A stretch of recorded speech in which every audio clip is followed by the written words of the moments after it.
எரேமியா அதிகாரம் 26. யோசியாவின் குமாரனும் யூதாவின் ராஜாவுமாகிய யோயாக்கீமுடைய ராஜ்யபாரத்தின் துவக்கத்திலே கர்த்தரால் உண்டான வார்த்தை. நீ கர்த்தருடைய ஆலயத்தின் பிரகாரத்திலே நின்று கொண்டு கர்த்தருடைய ஆலயத்திலே பணிய வருகிற யூதாவுடைய பட்டணங்களின் குடிகள் அனைவரோடும் சொல்லும்படி நான் உனக்கு கற்பித்த எல்லா வார்த்தைகளையும் அவர்களுக்கு சொல்லு. ஒரு வார்த்தையையும் குறைத்து போடாதே என்று கர்த்தர் சொல்லுகிறார். அவர்கள் செய்கைகளுடைய பொல்லாப்பை நிமித்தம் நான் அவர்களுக்கு செய்ய நினைக்கிற தீங்குக்கு நான் மனஸ்தாபப்படத்தக்கதாக ஒருவேளை அவர்கள் கேட்டு அவரவர் தம் தம் பொல்லாத வழியை விட்டு திரும்புவார்கள். நீ அவர்களை நோக்கி, நான் உங்களிடத்துக்கு ஏற்கனவே அனுப்பி கொண்டிருந்தும் நீங்கள் கேளாமற் போன என் ஊழியக்காரராகிய தீர்க்க தரிசிகளின் வார்த்தைகளை நீங்கள் கேட்கும்படிக்கும் நான் உங்கள் முன் வைத்த என் நியாய பிரமாணத்தின்படி நீங்கள் நடக்கும்படிக்கும் நீங்கள் என் சொல்லை கேளாமற் போனால் நான் இந்த ஆலயத்தை சீலோவா போலாக்கி இந்த நகரத்தை பூமியில் உள்ள எல்லா ஜாதிகளுக்கு முன்பாகவும் சாபமாக்கி போடுவேன் என்று கர்த்தர் உரைக்கிறார் என்று சொல் என்றார். எரேமியா இந்த வார்த்தைகளை எல்லாம் கர்த்தருடைய ஆலயத்திலே சொல்லும்போது ஆசாரியர்களும் தீர்க்க தரிசிகளும் சகல ஜனங்களும் கேட்டார்கள். சகல ஜனங்களுக்கும் சொல்ல கர்த்தர் தனக்கு கற்பித்தவைகளை எல்லாம் எரேமியா சொல்லி முடித்த போது ஆசாரியர்களும் தீர்க்க தரிசிகளும் சகல ஜனங்களும் அவனை பிடித்து, நீ சாகவே சாக வேண்டும். இந்த ஆலயம் சீலோவை போலாகி இந்த நகரம் குடியில்லாமல் பாலாய்ப்போம் என்று நீ கர்த்தருடைய நாமத்திலே தீர்க்க தரிசனம் சொல்வானேன் என்று சொல்லி ஜனங்கள் எல்லாரும் கர்த்தருடைய ஆலயத்திலே எரேமியாவுக்கு விரோதமாய் கூடினார்கள். யூதாவின் பிரபுக்கள் இந்த வர்த்தமானங்களை கேட்டு ராஜாவின் வீட்டிலிருந்து கர்த்தருடைய ஆலயத்துக்கு போய் கர்த்தருடைய புதிய வாசலில் உட்கார்ந்தார்கள்.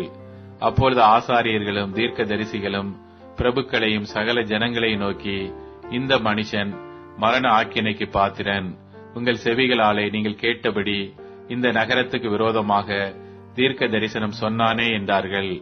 அப்பொழுது எரேமியா எல்லா பிரபுக்களையும் எல்லா ஜனங்களையும் நோக்கி, நீங்கள் கேட்ட எல்லா வார்த்தைகளையும் இந்த ஆலயத்துக்கும் இந்த நகரத்துக்கும் விரோதமாக தீர்க்க தரிசனமாய் சொல்ல கர்த்தர் என்னை அனுப்பினார்.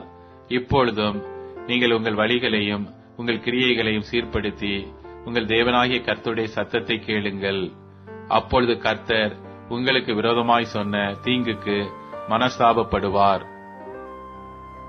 நானோவெனில் இதோ உங்கள் கையில் இருக்கிறேன். உங்கள் பார்வைக்கு நன்மையும் நியாயமுமாயிருக்கிறதை எனக்கு செய்யுங்கள். ஆகிலும் நீங்கள் என்னை கொன்று போட்டால் நீங்கள் குற்றமில்லாத இரத்தப் பழியை உங்கள் மேலும் இந்த நகரத்தின் மேலும் இதன் குடிகளின் மேலும் சுமத்திக் கொள்வீர்கள் என்று நிச்சயமாய் அறியுங்கள். இந்த வார்த்தைகளை எல்லாம் உங்கள் செவிகளிலே சொல்ல கர்த்தர் மெய்யாகவே என்னை உங்களிடத்திற்கு அனுப்பினார் என்று சொன்னான். அப்பொழுது பிரபுக்களும் சகல ஜனங்களும் ஆசாரியர்களையும் தீர்க்க தரிசிகளை நோக்கி, இந்த மனுஷன் மரண ஆக்கினைக்கு பாத்திரன் அல்ல, நம்முடைய தேவனாகிய கர்த்தரின் நாமத்திலே நம்முடனே பேசினான் என்றார்கள்.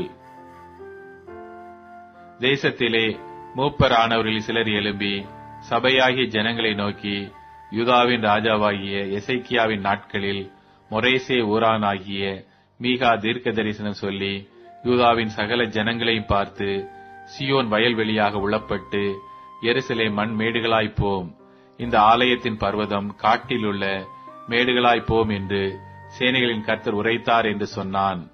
அவனை யூதாவின் ராஜாவாகிய எசேக்கியாவும் மற்ற யூதர்களும் சேர்ந்து கொன்று போட்டார்களா? அவன் கர்த்தருக்கு பயந்து கர்த்தரின் முகத்தை நோக்கி கெஞ்சினான் அல்லவா? அப்பொழுது கர்த்தர் அவர்களுக்கு விரோதமாக சொல்லி இருந்த தீங்குக்கு மனஸ்தாபப்பட்டார். இப்போதும் நாம் நம்முடைய ஆத்துமாவுக்கு விரோதமாக மகா பொல்லாப்பை வர பண்ணுகிறவர்களாய் இருக்கிறோமே. கீரியாத் யாரிம் ஊரானாகிய சமாயாவின் குமாரன் உரியா என்னும் ஒரு மனுஷனும் கர்த்தருடைய நாமத்திலே தீர்க்க தரிசனம் சொல்லுகிறவனாயிருந்தான். அவன் எரேமியாவின் வார்த்தைகளுக்கு சரியாக இந்த நகரத்துக்கும் இந்த தேசத்துக்கும் விரோதமாக தீர்க்க தரிசனம் சொன்னான். யோயாக்கீம் ராஜாவும் அவனுடைய சகல பராக்கிரமசாலிகளும் பிரபுக்களும் அவன் வார்த்தைகளை கேட்டபோது ராஜா அவனை கொன்று போடும்படி எத்தனித்தான். அதை உரியா கேட்டு பயந்து ஓடிப்போய் எகிப்திலே சேர்ந்தான். அப்பொழுது யோயாக்கீம் ராஜா அக்போரின் குமாரனாகிய எல்நாத்தானையும் அவனோட கூட வேறே சிலரையும் எகிப்து வரைக்கும் அனுப்பினான். இவர்கள் உரியாவை எகிப்திலிருந்து கொண்டு வந்து அவனை யோயாக்கீம் ராஜாவினிடத்தில் விட்டார்கள். அவன் பட்டயத்தாலே அவனை வெட்டி அவன் உடலை நீச ஜனங்களின் பிரேத குழிகளிடத்திலே எரிந்து விட்டான் என்றார்கள். ஆனாலும் எரேமியாவை கொல்ல ஜனங்களின் கையில் ஒப்புக்கொடாதபடி சாப்பானுடைய குமாரனாகிய அகீகாம் அவனுக்கு சகாயமாயிருந்தான்.